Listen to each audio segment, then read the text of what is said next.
자, 국민 세금으로 갚아야 할 나라 빚이 이렇게 훅훅 느는 와중에 서민들, 아까 제가 말씀드렸죠. 주거비 부담, 부동산 담보 대출 이자, 원금 이거 갚느라고 저축할 돈은 꿈도 못 꾸는 사람들이 많습니다. 보증금이 1,000만 원에서 2천만 원 정도 있다고 하면 80, 100, 뭐 한 150까지 있는 것 같아요. 월급이 300인데 거기에 집세가 한 3분의 1 정도 나간다고 치면 나머지 돈 갖고 저축도 과연 될 수 있는지 편한 점도 있지만 그만큼 지출이 많을 수 있다. 옛날보다는 월세가 지금 많이 늘어난다는 걸 좀 느끼고 있어요. 주변들을 보면. 세입자들이 대출이 안 되니까 전세 물량을 월세로 돌리는 거지. 1억에 500일이 600일이.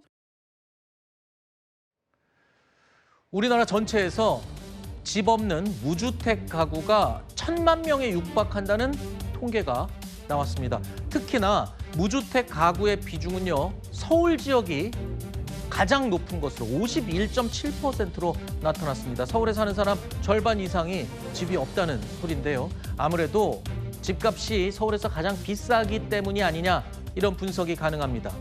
그런데 아까 인터뷰에서도 잠깐 들으셨지만 한 가지 더 주목할 만한 점이 있습니다. 임대차 시장에서요, 전세의 월세화, 그러니까 이제는 전세도 비싸서 사람들이 구하지 못하니까 월세로 돌리는 사람들이 훨씬 많아지고 있다는 겁니다.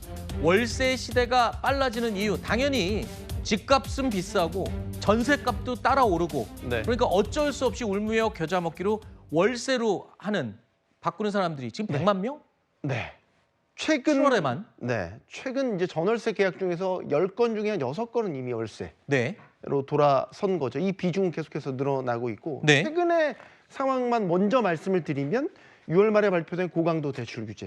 당시 이제 주담대 상한이 6억 원으로 묶이게 되고 실거주 요건 같은 것들이 강화되면서 예상했죠. 서울 수도권 지역 내에 전세 매물이 빠르게 줄어들게 될 것이다. 네. 그러니까 수요는 계속해서 있는데 전세 공급이 줄어들게 되니까 전세값이 오르게 되고, 이 전세값 상승분을 감당하지 못하는 세입자들이 일부 또는 전체를 월세로 전환하는 이런 비율이 늘어나게 된다. 네. 아이러니하게도요, 2008년에 전세 대출이 활성화된 뒤로 전세값은 꾸준히 기조적으로 오르는 성향을 보였습니다. 네. 그러니까 세입자들 입장에서는 대출 받아서 전세금 내고 이걸 가지고 돈을 또 모아서 나중에 돌려받는 걸 집을 사는 이 구조가 깨지기 시작했다. 네. 라는 거죠. 더 이상 전세의 메리트를 느끼지 못하게 되는 분들, 이런 분들이 많아지면서 반전세 혹은 월세로 전환하는 분들이 많아졌다는 거고, 최근에 한 3년, 2, 3년 상황만 보면 금리도 꽤 부담스러웠어요. 그렇죠. 전세 대출 금리 자체도 부담스럽기 때문에 더더욱이 월세의 가속화가 되는 원인이 있었고,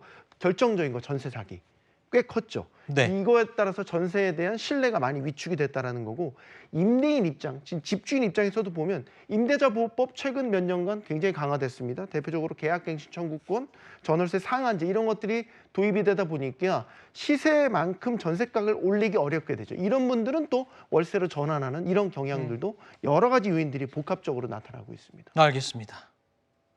자, 엄두도 못 낼 이 비싼 집값 때문에 우리나라 전국의 무주택자, 집이 없는 사람이 1,000만 명이 넘고, 그리고 이제 월세로 바꾸는 사람들이 100만 명이 넘어가는 상황이죠. 이런 반면에 상위 임대 사업자, 이른바 건물주들, 상위 0.1%의 사람들은 연간 임대 수익으로만 13억 원을 벌고 있다는 씁쓸한 또 소식도 함께 오늘 나왔네요.